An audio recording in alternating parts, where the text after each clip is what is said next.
Bueno, una Bogotá ideal uno la tiene que perfilar, por ejemplo, de aquí al año 2038, cuando cumple 500 años de su refundación. Y nosotros hemos dicho que Bogotá debe perfilarse como una ciudad del conocimiento, la ciencia, la tecnología, la información, las comunicaciones al servicio de la calidad de vida de la gente. Y para eso tenemos que empezar desde ahora y utilizar la ciencia para transformar esta en una ciudad no solamente convivente, con calidad de vida para sus habitantes, pero con sostenibilidad frente a la naturaleza, el entorno y adaptación al cambio climático. Por eso todo lo que se haga hoy es crítico. Tenemos que hacer la reconversión de todo el sistema de transporte público, de energías fósiles a energías eléctricas. Tenemos que construir en la cultura de quienes habitamos la ciudad esos valores de protección, desde la protección de los animales y desde luego la protección de las plantas, de los cerros, de los humedales. Y el centro, el ser humano que tenemos que desde chiquito no solamente que crezca en un entorno de una cultura distinta, una cultura de paz que reemplace la cultura de guerra, sino que se cumpla ese gran sueño que creo que tenemos todas las mujeres, que no haya ningún niño y ninguna niña que crezca en pobreza.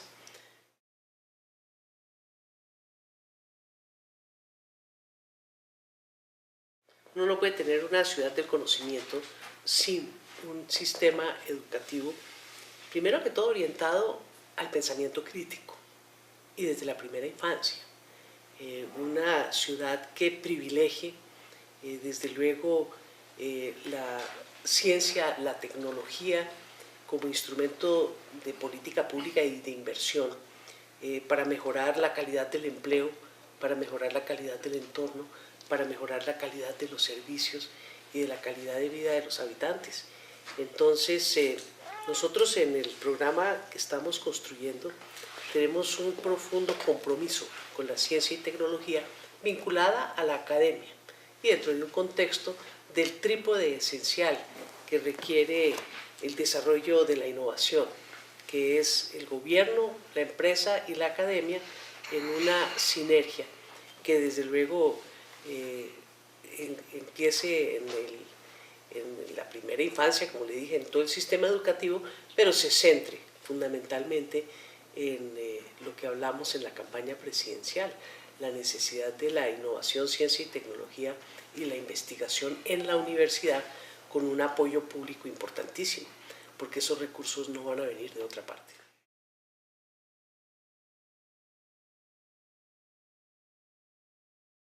La gran deuda que se tiene con los niños y las niñas de la ciudad es la educación preescolar. Nosotros estamos conscientes que en Bogotá no hay educación preescolar. Hay un creciente esfuerzo muy importante de cuidado y de protección y de atención integral a los niños y a las niñas, pero eso no es el reemplazo de la educación preescolar. Entonces nosotros vamos a empezar a introducir los 3 años de educación preescolar que ordena la ley y lo vamos a empezar a hacer de atrás para adelante, primero con los niños de 6 años, después los de 5, después los de 4 y dejar el tema de la primera infancia y de 0 a siempre en 0 a 4 años. ¿Por qué? Fíjense que nadie ha caído en cuenta de un dato muy relevante que afecta a la vida futura de todo niño que estudia en el sistema público. Los niños de los colegios públicos de Bogotá se gradúan de 16 años y tienen que competir para entrar a la universidad, tienen que competir en las pruebas saber y demás en la vida con muchachos que se están graduando de los colegios privados a los 18 años. Eso es una diferencia de edad en esa etapa de la vida de formación muy grande que constituye una desventaja para quienes estudian en los colegios públicos. Y eso se tiene que arreglar con una política de doble vía, la de la educación preescolar, que toma su tiempo mientras se cursa todo el proceso educativo, y los muchachos que hoy están graduándose de la educación media. A ellos les tenemos planteado la necesidad de crear en Bogotá colegios especializados, donde el muchacho pueda estudiar al mismo tiempo que terminar su bachillerato una técnica, una tecnología de su preferencia y escogencia. Por eso vamos a crear, esperaríamos, estamos haciendo los cálculos económicos, alrededor de 20 colegios especializados de educación media para esa necesaria articulación con el mundo del trabajo que no están recibiendo nuestros jóvenes de 16 años.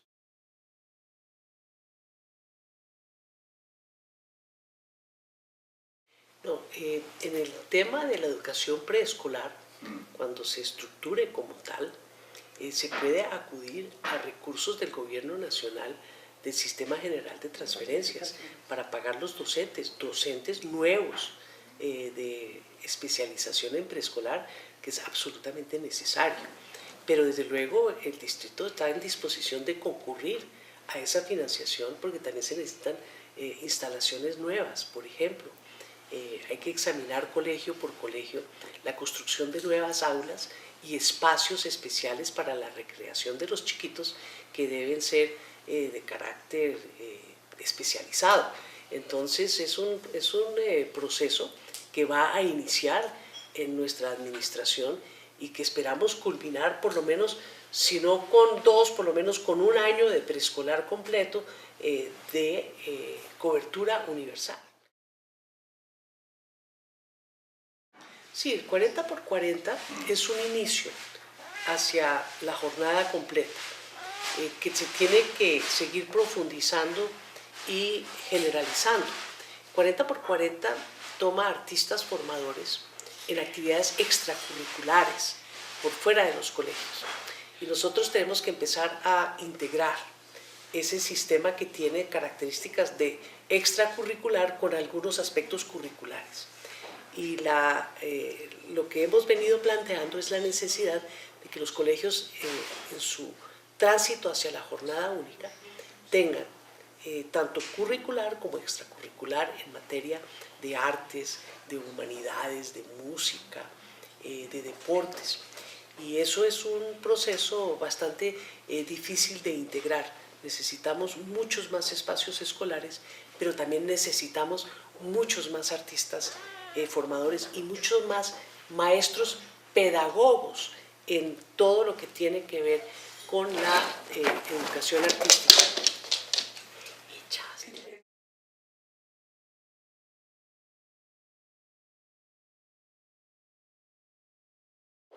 El tema es complejo porque estamos hablando de muchos nuevos docentes, porque lo que no se puede pretender es cargarle a los docentes que están a título de horas extras la jornada completa y las especialidades, al igual que todas las infraestructuras. Nosotros vamos a hacer los cálculos completos, se va a avanzar, pero en 4 años no veo viable que podamos conquistar la jornada única para el 1.000.000 de estudiantes que tiene el distrito capital de Bogotá, que es 1.000.000 de estudiantes.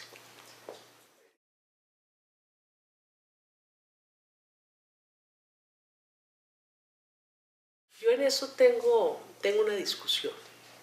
El tiempo de permanencia en el aula no es sinónimo de calidad. Claro. El tema es mucho más profundo. Por ejemplo, el sistema educativo distrital en su conjunto pasó del 2007-2008 en que el 18% de los colegios distritales estaban en nivel superior o más del ICFES, al 72% en las últimas pruebas a ver. Es un brinco fenomenal. Sí. Y eso no se obtuvo con mayor permanencia en el aula. Uno me dice, ¿qué fue lo que cambió? Cambiaron 2 cosas. La educación por ciclos, en la cual el estudiante avanza no de curso en curso, sino en ciclos de aprendizaje, que es una pedagogía, método, sí, y por objetivos y competencias. Y al mismo tiempo fue el gran brinco en la alimentación escolar. Un estudio de Harvard mostró, por ejemplo, que los muchachos, niños y niñas de la del sistema público aumentaron una talla, o sea, en estatura y en peso, debido a los programas de alimentación escolar, porque cuando recibió Lucho la alcaldía les daban era palitos con olor a queso. Eso era un remedio. Ahora se está hablando del contenido nutricional. Yo pienso que, aunque no existe un estudio que lo demuestre, que eso aumentó enormemente el desempeño de los muchachos en las pruebas saber y en las del ICFES y después saber, porque sin lugar a dudas muchos de esos exámenes miden no solamente lo que aprende el muchacho en el aula, sino el entorno socioeconómico al cual pertenece. Entonces a nosotros nos parece que hay que valorar muy bien cómo se mide la calidad de la educación y no caer en el facilismo de decir que porque el muchacho pasó o no pasó tal examen, hay o no calidad en el colegio. Entre otras cosas porque uno aprende a hacer exámenes. ¿Qué tal los profesores y las maestras dedicadas a enseñarle a los muchachos a pasar los exámenes y no a aprender a tener pensamiento crítico?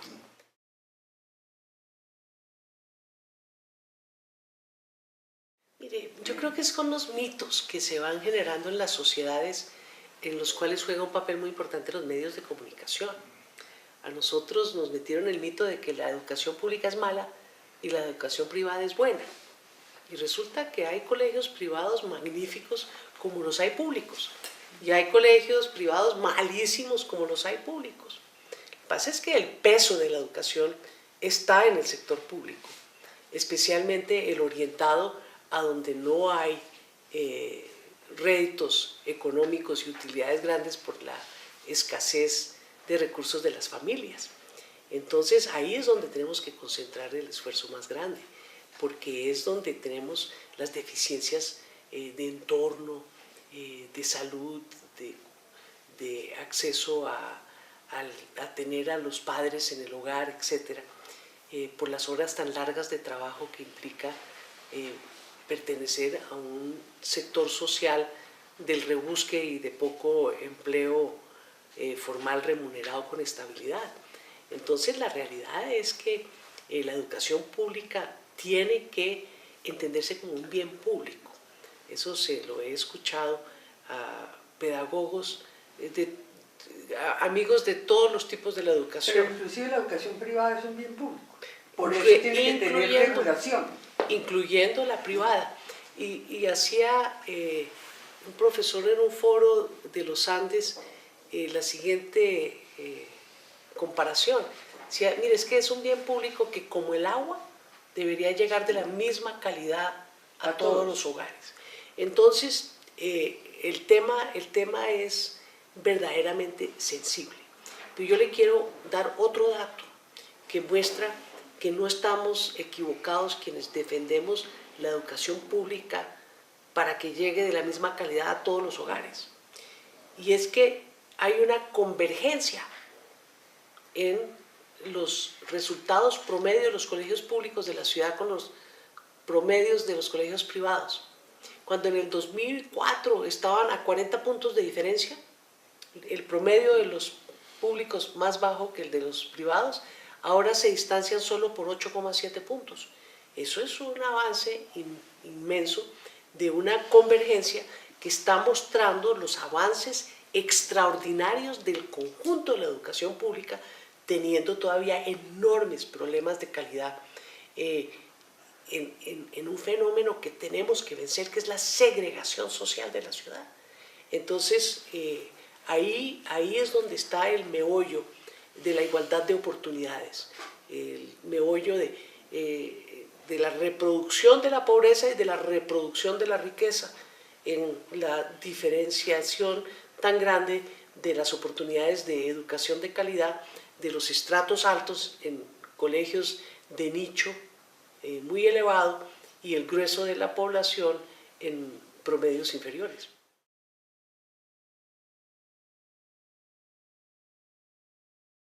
Yo creo que en eso el distrito le ha faltado mucha más concertación y hay espacios de concertación. entre maestros, directivos, autoridades administrativas, para escucharse mutuamente en cuáles son los requerimientos y las falencias, para acoplar mejor la demanda de los educadores en el aula con la oferta del distrito en materia de recursos, para cualificar mejor a los maestros, acceso a doctorados, a maestrías ha sido algo muy importante, pero se tiene que ampliar. Pero también tenemos que ser innovadores. Yo he pensado en la necesidad de traer en las épocas de vacaciones conferencistas de todo el mundo, no solamente para hablar de pedagogía, sino de los más variados temas, para abrirnos los horizontes nosotros mismos. Yo creo que hay mucho que hacer, por eso hablo de un nuevo movimiento pedagógico, porque creo que está a la orden del día, especialmente en clave del proceso de paz. Nosotros tenemos que cambiar la cultura de guerra por la cultura de paz. Mire cómo enseñamos la historia, de batalla en batalla. Hay que desmilitarizar la historia. Hay otros elementos de la sociedad que la catapultan hacia adelante y son mencionados, si acaso, en el anexo, los desarrollos científicos, los desarrollos humanistas. Entonces, creo que ahí hay algo muy importante que está en el corazón de mucho educador y que tenemos que sacarlo en un nuevo movimiento pedagógico de cultura de paz, de cultura de convivencia y de democracia.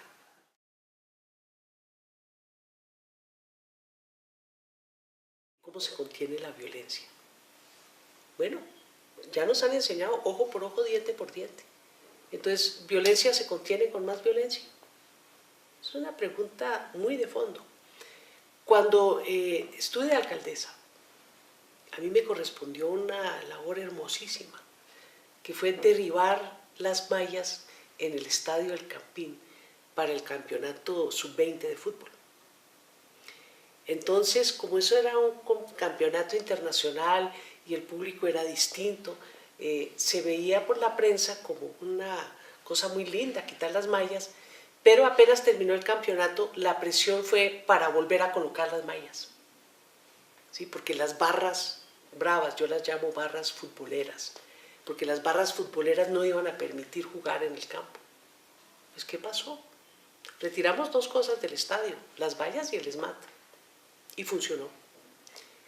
El tema del trato, de respeto y de discusión y de participación toma mucho más tiempo, pero da frutos. Nosotros con el padre Alirio y su programa de Goles en Paz, que lleva muchos años en el distrito, que se fue transformando, fue un aliciente enorme de búsqueda de pactos de convivencia en el espacio del estadio. Lo tratamos de llevar también con el barrismo social a los barrios, con alternativas de proyectos productivos para los jóvenes. Usted no puede solucionar el problema de la violencia y el matoneo en el salón sin solucionar el tema más amplio de la convivencia en la sociedad. Y eso requiere un trato de amigable composición, de pactos conscientes en los distintos sectores que tienen intereses enfrentados, pero desde luego también una actividad mucho más firme de la fuerza pública en materia de represión de la delincuencia verdadera, porque aquí les ha dado es por reprimir manifestaciones de inconformidad social con tratamiento de delincuentes y dejar pasar de largo a los peligrosos y a los duros. Yo he dicho que aquí lo que pasa es que se han acostumbrado a tener un trato débil con los duros y un trato muy duro con los débiles. Eso lo tenemos que cambiar.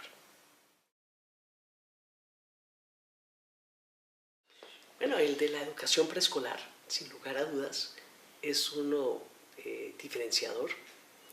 El de la educación gratuita universitaria también. En la universidad distrital, de hecho, ya es gratuita, porque todos los que se gradúen de los colegios públicos distritales tienen 0 matrícula, pero tenemos que avanzar.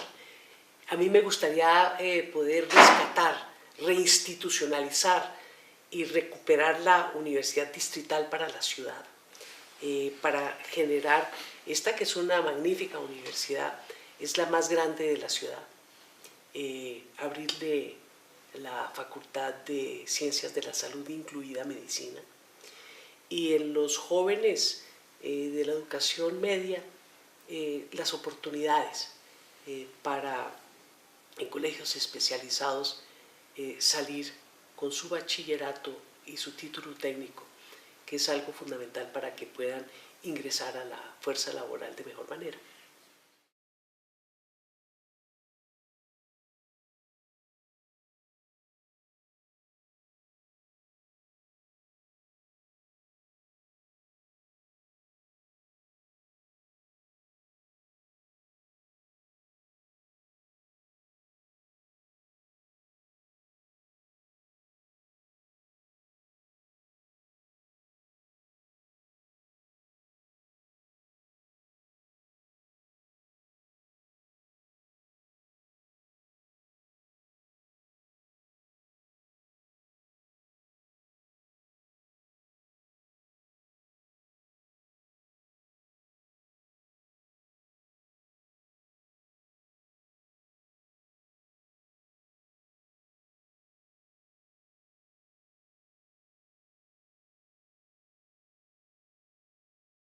Bueno, una Bogotá ideal uno la tiene que perfilar, por ejemplo, de aquí al año 2038, cuando cumple 500 años de su refundación.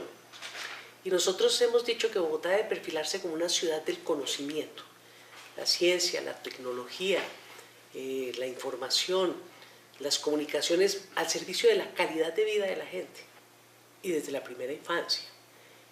Una ciudad que privilegie desde luego la ciencia, la tecnología como instrumento de política pública y de inversión para mejorar la calidad del empleo, para mejorar la calidad del entorno, para mejorar la calidad de los servicios y de la calidad de vida de los habitantes.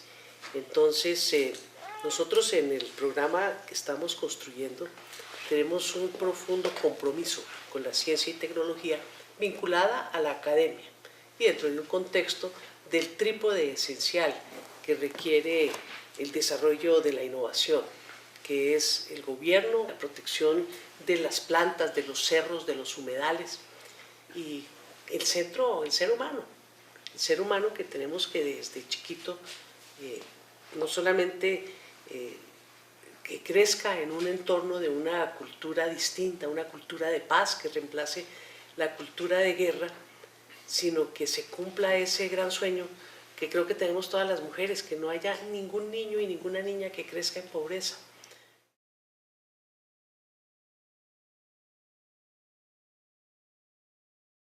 Uno no puede tener una ciudad del conocimiento sin un sistema educativo, primero que todo orientado al pensamiento crítico, la empresa y la academia en una sinergia que desde luego empiece en la primera infancia, como le dije, en todo el sistema educativo, pero se centre fundamentalmente en lo que hablamos en la campaña presidencial, la necesidad de la innovación, ciencia y tecnología y la investigación en la universidad con un apoyo público importantísimo, porque esos recursos no van a venir de otra parte.